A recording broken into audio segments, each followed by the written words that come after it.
Здравейте, драги зрители!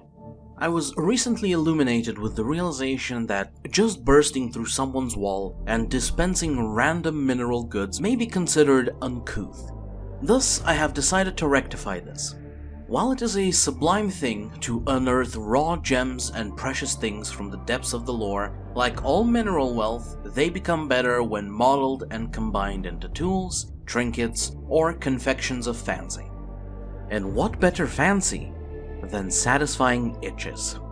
Among the length and breadth of Warhammer 40k and other planes of entertainment exist countless fascinating tales, but oftentimes you encounter a premise, a nugget, a detail that gets naught but a mention.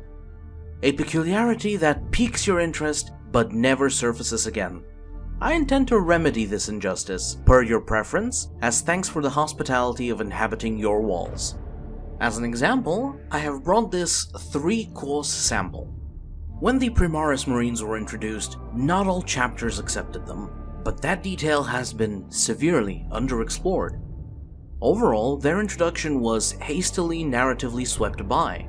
As usual, Gabriel Seth does not disappoint, but the overwhelming amount of content that even touched on the introduction as a whole was predominantly of them being accepted either into already surviving chapters or as fully new ones of their own, while I, personally, craved more exploration of their rejection, in the various possible forms it could take, beyond the few offhanded remarks in the background. Alas, since most of the drama involving this setting-shaking development was simply swept off, it was exceptionally dissatisfying. Hence why I have used the riches I have dug up to craft this video's narrative. From hence on, however, I do look forward to hearing what you would like to see narratively explored in the lore. Any particular aspects of it, a specific situation left unexpanded, a modification of an existing premise, or a crossing of paths with other universes. Feel free to share your wants and desires, and I will do my best to bring them forth within reason. For now, I give you a justified rejection of change. Enjoy. Multiple years have now gone by since our awakening, rumbled the thoughts of Captain Lauzar as he beheld the rise of the titanic plates that shielded the viewports of their transport, signaling their successful translation out of the warp. In that moment, he viewed them with utmost reverence, as he did not want to know if the churning tides of the Empyrean were as tumultuous as the feelings within his soul. When Lord Guilliman sent their founding out into the galaxy, his hearts were swelling with joy to be able to serve the Imperium and, more importantly, the Emperor. No words among the height or the numberless lows of Gothic existed that could describe the thunderous ambitions surging through their brotherhood. In their time between battle and training, all of them would study their progenitor chapter, the Draken Harbingers.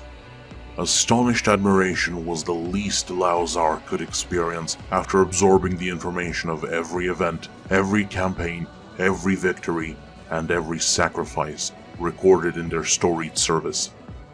Until now, he and his brothers had, as far as the commanders around them had confirmed, done their best and served admirably in a score of campaigns alongside their founding's cousins, liberating worlds, obliterating enemies, and many more feats were added to their own story. By now, their 3 companies had remained the last Primaris force aboard their Custodes escorts ship. Although slightly saddened to part ways with their former Grey Shield brethren, Lauzar and his men were glad that their cousins rejoined their own elder brothers, helping them rebuild and strengthen their chapters. He and many of his number also found solace in the knowledge that they would eventually find their own home and, perhaps, would encounter their former comrades in arms on future battlefields. Despite their list of accomplishments being significantly shorter than that of a chapter that had been fending off the enemies of mankind for millennia, the captain hoped that their exemplary dedication to the Codex Astartes, the service they had rendered, and bonds they had built with various cousin chapters would make the Draken proud to bring their younger brothers into their fold. To prove themselves worthy of this honor was all he wished. Even discarding the fairly selfish thought that the Harbingers would be thankful to receive reinforcements numbering close to their current number of remaining Astartes, after the debilitating casualties they had suffered at the so-called Gonara Breach incident that took place at the time of the Great Rift's opening. However, by now a deep sense of unease had begun to fester in his heart instead. A masked missive explaining their existence was sent out to the chapters whose blood comprised Lauzar's Grey Host when the reinforcement fleet set off. That is how most of their number were able to find their brothers, as they coordinated their meeting. A few chapters themselves actually sought out the reinforcement fleet, but nothing of the sort happened for his kin, hence them remaining as the last unclaimed warriors. Initially it was presumed that the message had simply not been received, though confusion would rise as the Draken Harbinger's whereabouts slowly became harder to discover, necessitating going through reports and even rumors of sightings in order to track them down. The first time they believed they had found them, their ship, apparently, arrived a couple of days late, as nothing but the fleeting warp signatures of the Draconic fleet remained. Normally that may have disheartened the young warriors who had finally donned the colors of their parent chapter, were it not for the debris field of gutted vessels above an agri-world. Its denizens informed the convoy that Vulcan's sons had saved them from an invasion of piratical forces. Even when reduced to under half their strength, they still do not cease their crusading, Lauzar thought with burning admiration at the time. Said sensation would not last long. Thanks to the superior vessel of the Emperor's talons, they were able to keep a good pace with the rushing fleet. Another opportunity would come about after suffering some turbulent warp currents a month later. This time, the Draken's fleet would actually be visible, striding through the space-borne butchered remains of what was estimated to be a small splinter tendril of Tyranids. Darkening the warp with their hive mind's shadow was likely what caused the unusual currents they had sailed through. Some lingering remains of said influence would have been attributed to the fleet not noticing them and missing their hail before translating out of the system, were it not for a stray astropathic thought that was detected by the reinforcing vessel's own choir. "My lord, what shall we Now his inner storm was on the rise, as past the lifted plates lay his brother's fleet, docked at a space station. As their ship approached, all of the ships began undocking, nearly bringing a grimace to his visage. Nothing of the sort would happen, as this time it was not he, but the custodies escorting them that hailed the immense flagship of the Draconic fleet. Astartes fleet, I am Golarion of the Adeptus Custodes, and I am low on patience. You will halt all of your activity and rendezvous with us, now." Microscopic heartbeats later, to the surprise of some, an answer was patched through. "Compliance." Was that it? Lauzar pondered. A reprieve from his inner storm graced him after the moment of confusion passed. Pointless worry over a misunderstanding. Such was the trajectory of his thoughts as their vessel finally approached the colossal flagship and docked with it. Certitude and exhilaration would continue to swell as their host disembarked and he followed the custodian deeper into the vessel, until they were met by what he recognized as an Inquisitor and a Firstborn Astartes in ornate armor, whose ashen features carried a familial likeness to his own. "Lord," the Marine addressed Golarion and bowed his head. "I am Victor Drake-Talon, Praetor of the Draken Harbingers. It is a privilege and an honor to have your hallowed presence within the Venganza." It struck the Primaris how calm his senior could remain, especially in the presence of one of the Emperor's talents. So much so that he nearly missed the mortal's own introduction. Inquisitor Samuel Ogg of the Ordo Hereticus, head of the inquisitorial delegation accompanying the chapter, for the purpose of documenting and subduing any anomalies encountered as a result of the rift's opening. "You may handle your own introduction," Golarion casually uttered, using nothing but his tone to nudge the younger Marine to take the fore. Nearly beaming with confidence, the Astartes took a step forward and clanked his fist over his chest. "I am Captain Lauzar, appointed to lead and represent the 3 companies of Primaris reinforcements to the Draken Harbingers by the will of the Lord Regent. It is our utmost honor to finally unite with our brothers, my Praetor." In stark contrast to his jubilation, Victor remained unflinchingly stone-like. and did not take his eyes off of Kolarian for even a sliver of a moment. A brief, awkward quiet stifled the positive atmosphere until the senior Marine questioned the custodian. This is a surprising gesture. We had not made a request for reinforcements. Surprise? The captain uttered, almost as if describing his own state of mind. A mass missive of great import was sent out to all chapters our host was meant to supplement. Had it been lost or interfered with by the rift? His final words, as well as his features, were turned towards the Golden Warrior. We received no important message. Drake Talon stated matter-of-factly. All of them seemed to be crushed underneath the gaze of Kolarian as he elected to speak as well. That would explain why we had to spend additional time tracking you down and chasing after you. Despite the minuscule provocation, no change came to the Harbinger's visage. The same cold look in his eyes did not break contact with the Talon's own. Lauzar suspected that this may have caused an eyebrow to be raised underneath his helmet, which was followed by his next inquiry. Is something the matter, Astartes? Nothing, Lord. I merely lament that your time was wasted, came the ever-even response. Two walls, closing on them in a suffocating manner, was the best way he could describe the exchange. Suddenly cutting through the thick air, the custodian turned to Og. Inquisitor, do you have anything to report? Mildly startled, apparently, the mortal was briefly taken aback by the question, before regaining his composure and answering. Thus far, we have only encountered Xenos threats, sire. Piratical elements and small Tyranid splinters, all of which acted rather disjointedly. It would seem that the rift's opening has maligned them as nearly as much as us. And of internal matters? None. The Praetor and his brother's record of service is as pristine as ever, as far as the Ordo Hereticus is concerned. Such levels of scrutiny were not something that Lauzar expected to encounter here, but even he had to admit that the entire exchange was unnervingly unusual. Understood. Then my duty here is done.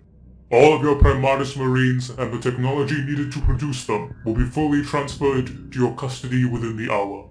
Use them well, and continue your service to the Emperor. By your command and his will. Victor finished with another bow, which was replicated by the Inquisitor. Like a setting sun, Kolarian's departure only allowed the cold to sink its claws into the captain. A freeze tensing when Drake Talon's voice finally found him. You, marshal your men and have them assemble in the main hall of the Venganza. He then turned to leave. Steeling himself in spite of everything, Lauzar would take the initiative of retaining the attention he had been given as he tried to follow. What stations do you wish us to man, Lord Praetor? None. Victor sharply cut off, then clarified.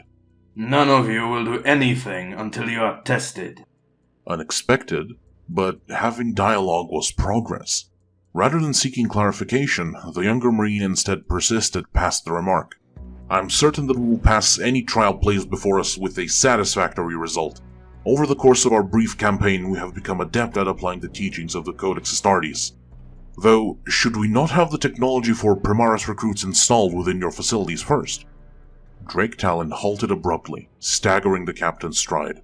When he turned around to finally look at him, a barely contained fury seemed to fester under his face. That is when he asked, What do you hate most, Primaris? A perplexing question that momentarily gave Lauzar pause. Despite the confusion, he answered firmly, All who stand against the Emperor, my lord. Victor studied him for a scant few heartbeats, his seemingly disapproving grimace not faltering, after which he resumed his egress from the meeting. I'll have serfs move your technology and equipment to the Scales of Penance, the newest ship we acquired in this system. The rest of you are to report as previously instructed. None of this matched his or his brother's expectations. Compared to all of their cousins' departures, this adoption lacked any familial air. The testing they were to undertake did not make things any better. Under the pretext of being inducted into the chapter's traditions, they would undergo training. barely anything conventional for Astartes, save for hand-to-hand combat, the one field in which they would perform somewhat satisfactorily, mainly due to their physical prowess over the other brothers, rather than other qualities. Forge mastery was their next most common tuition. Having the blood of Vulcan in their veins gave them a degree of aptitude when it came to picking the skills of a smith up, but it was not the same as combat, their efforts never truly matching the results of the Draken's original warriors, an inadequacy that their firstborn kin never failed to point out. Eventually, the realization that it had not been just the Praetor set in. Not a single of their brethren treated them without some undercurrent of malady. Distant, cold, in some cases spiteful, appearing dead set on rousing the Primaris' ire. The Scales of Penance, which they were told would be their host's ship, was a mere sword frigate. None of it made sense, as it matched absolutely nothing from the records Lauzar's host had studied about the Harbingers. Over the months, a few of them admitted to him that once or twice they had wondered whether they had been given to the wrong chapter, a sentiment the captain labored to quash, still believing that if they worked hard enough, they would eventually be accepted as equal brothers. Strangest of all, however, was the command for them all to sleep, almost as regularly as the mortal crew. It was baffling, given how Astartes had no need to do so. All the while, in both their waking and slumbering hours, their minds would be monitored by the chapter's librarians. He did not understand the purpose of it. All of his men were pure of mind and soul. Or was the behavior towards them meant to be a test of cohesion, the progress of which was tracked by the psychically gifted brothers? Such considerations came too late to him, as a new engagement would find them before answers did. Half a year since their first meeting and being sequestered away from the greater whole of the fleet, the, supposedly, united Draken Harbingers chapter found itself above a world under invasion from the servants of the great enemy. Finally, a chance for the Primaris to prove themselves to their brothers via first-hand experience and display their prowess, were the thoughts crystallizing in the 300's minds, before being shattered by the Praetor appointing 3 firstborn recruits that had been recently elevated into full battle brothers to each helm one of their new companies. That had been a step too far, which would have likely boiled over into something ugly if Lauzar did not voice an objection to it. "You cannot be serious, Lord Praetor." What rouses you to defy the order? "It is beyond reason. We have been made to captain our companies and have done so in the years before being united with you. Why would you have us be commanded by novices?" Like every other rare meeting of their eyes, those of Drake Talon displayed a subdued annoyance, underlining his counter-inquiry. You have been awakened and active for 5 years now, correct? "That is so," the captain replied firmly. All of my brothers that I have appointed as your commanders have been fighting alongside the chapter for 5 decades. Victor shot back. They are as much your seniors as I am theirs. In this battle, their prowess as leaders will be put to the test, alongside your men's ability to fight together with us. And this decision is final. He then broke off the dialogue, likely with the intention to prepare for deployment. Rather than anything resembling encouragement, Lauzar was left with a sensation of defeat. All of this humiliation had not been what he or his brothers had trained for. In that instant, his own frustration managed to sunder a crack through his composure, letting loose one last plea for reality to adjust itself as it was meant to be. "My lord, I implore you to reconsider. The Codex Astartes would not approve of such an action." Dead silence stole the air, akin to their first meeting. Reversing his egress, the Draken walked back to the Primaris. Perhaps some kind of note was struck with that sentiment, a notion that the younger Marine did not expect to be right about, at least not in the sense that revealed itself when the Praetor approached within a mortal's arm length from him, bearing a more notably furious visage. Take a good view of me, Primaris. Do I look like a son of Guilliman? Uncertain, Lauzar uttered with some hesitation, No, you are not, Lord Praetor." Then cease referencing that book to me! The older Marine barked. You will do as you are told, not as you have read. Have I made myself clear? For some reason, no further protest could force itself out of him. In its place, a feeling of submission to the inevitable welled, surfacing only in a single word: compliance. Any semblance of doubt would be discarded in the coming battles.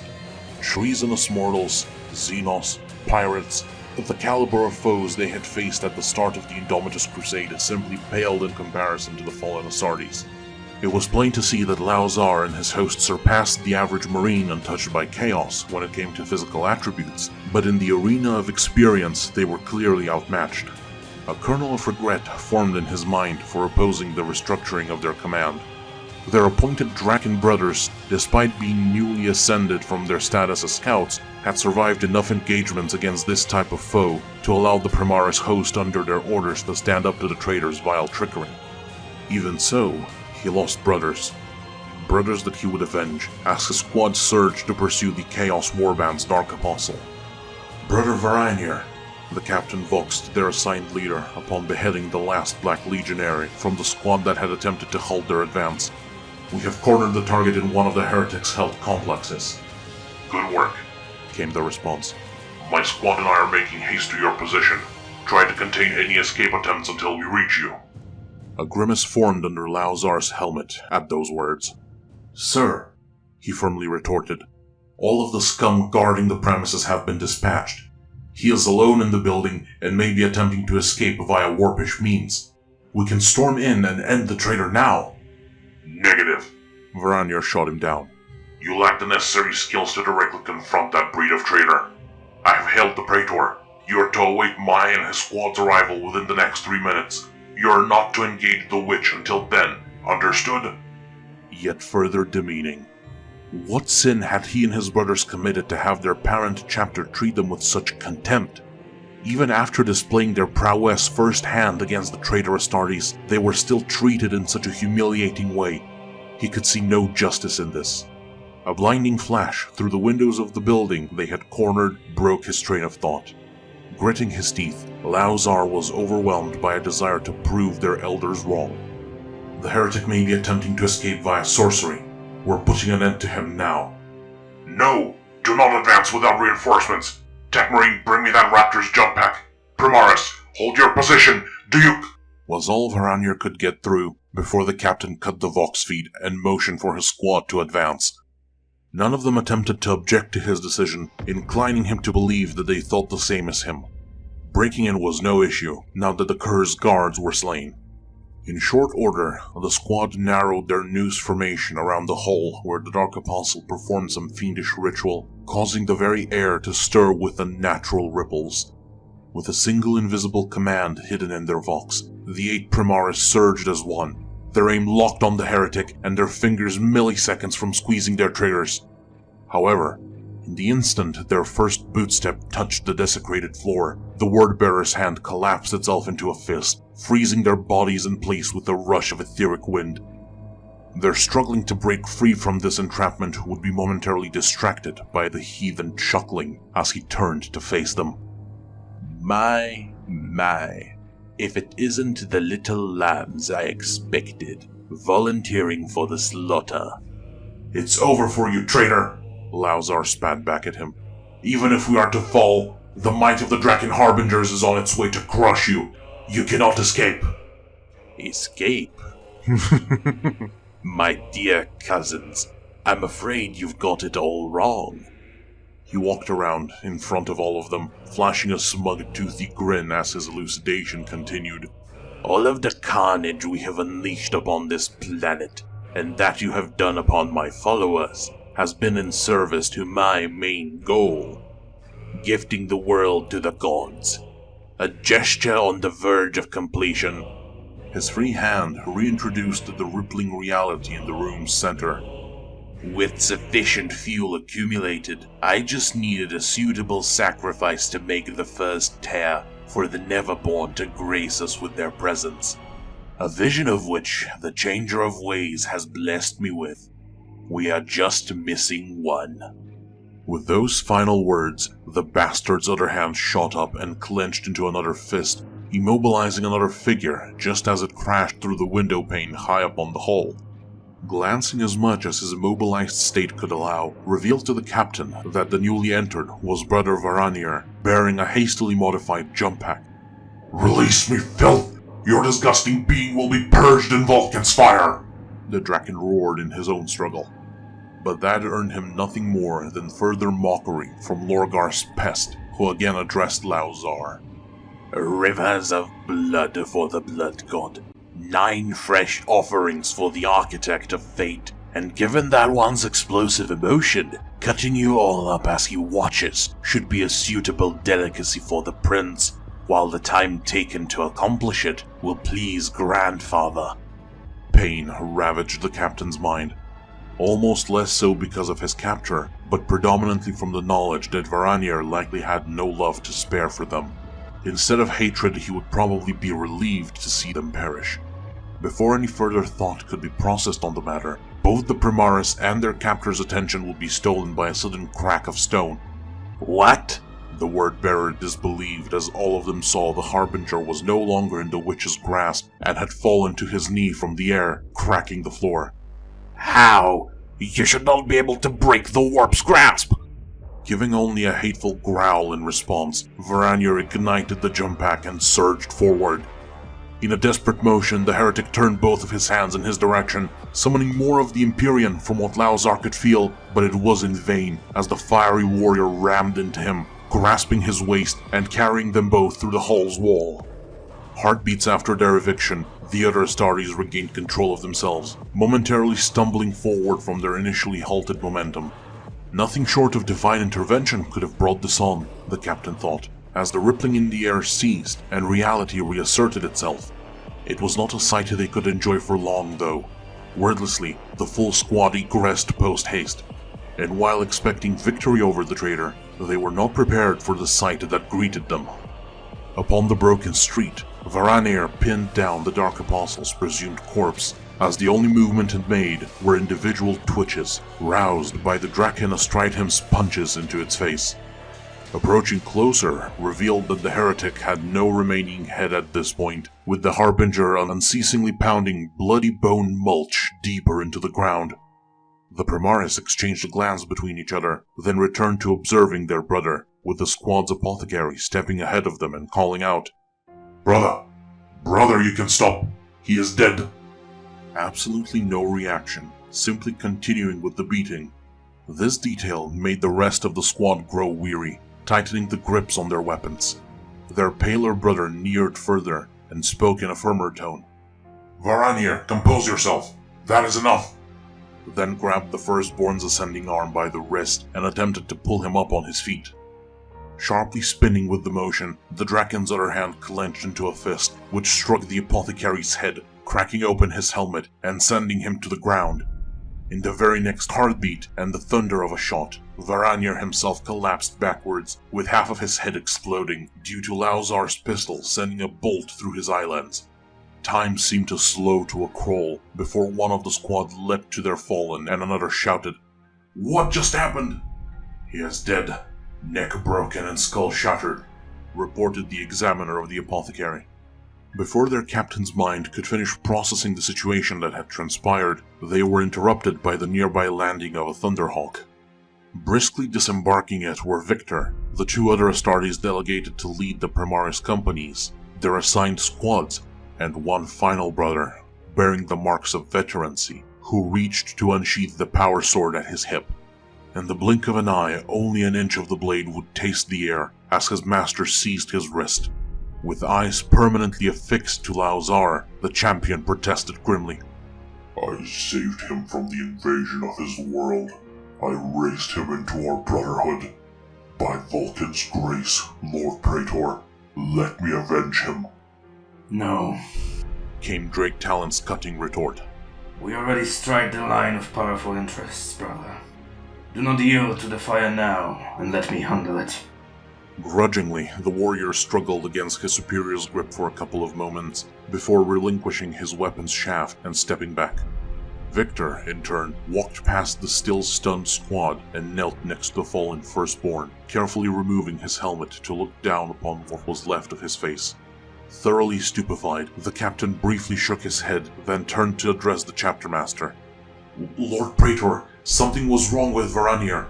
He kept pointlessly striking this expired traitor, then assaulted and killed our apothecary when he tried to restrain him. He acted as if possessed.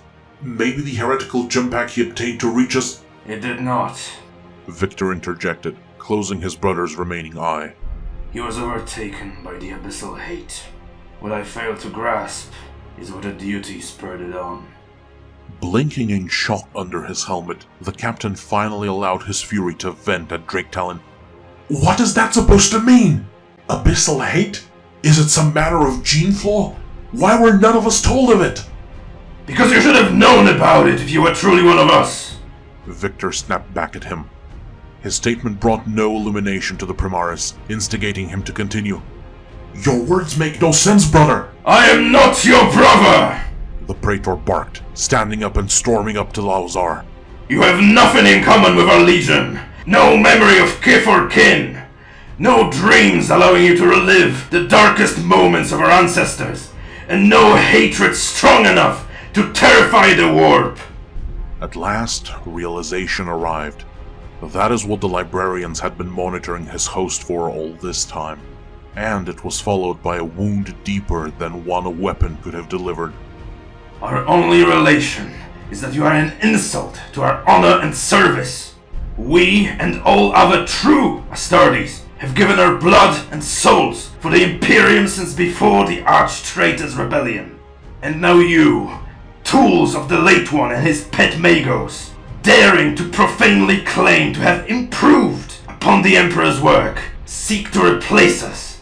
Just like with Terra's siege, his involvement always comes late, and when the most loyal of servants are at their lowest, just so that he can exert his will over them. Lord Praetor, I assure you nothing of the sort was intended. Lord Guilliman's orders cost my lineage our family, our home, and now a brother that I would not have to inter into the Venganza crypts had he had actual brothers with him. We are the Fireborn Legion, not one of Robute's chapters, let alone his sons. His orders have no place among us. And as you are no sons of Vulcan, neither do you. Sharp cold penetrated down the length of his spine, a sensation Lauzar would one day presume assaulted the rest of his brothers as well. But at the moment of its attack, he could only utter, Victor, please, do not do this. We have strived so much to finally be with our parent chapter. It does not exist here, came the death knell of their dream. The Draken Harbingers reject you and your whole misbegotten kind. Assemble all of your host, take the scales of penance along with your blasphemous technology, and be gone from my sight. Never again seek us out. Shattering silence briefly reigned as the captain's mind made one final desperate protest. We cannot simply leave. Where are we to go? Which was put down in short order. I cannot. Flee to Guilliman and plead for him to smite us down, just to give you our skin to wear if you so choose. Or try your luck with the supposed salamanders that have occupied Nocturne. They have been infested by ultramarines painted green long before your existence. But I will endure you in my presence no longer. Leave. Left with no more fight on the matter, Lauzar's head hung low. Maglocking his weapons to his armor, he clanged one fist over his chest in acknowledgement, then turned to march towards the Thunderhawk.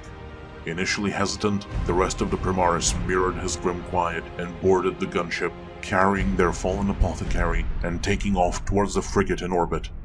Drake Talon followed their ascent until one of his warriors inquired, Was it wise to just let them go, my lord?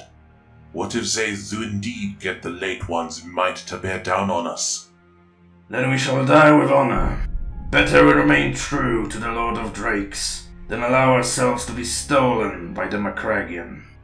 A set of shadows caught by his side glance prompted him to shift his attention, confirming that someone else had observed the entire exchange.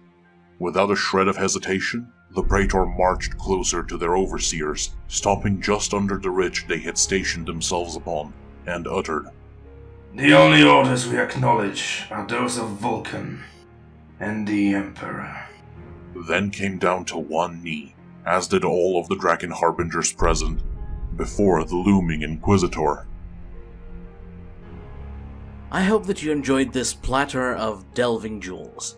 For next time, we're going back to something spooky and rather stinky, courtesy of Overanalyze This. Look forward to it and leave any suggestions and topics that you'd like to see narratively explored in the comments below. Довиждане!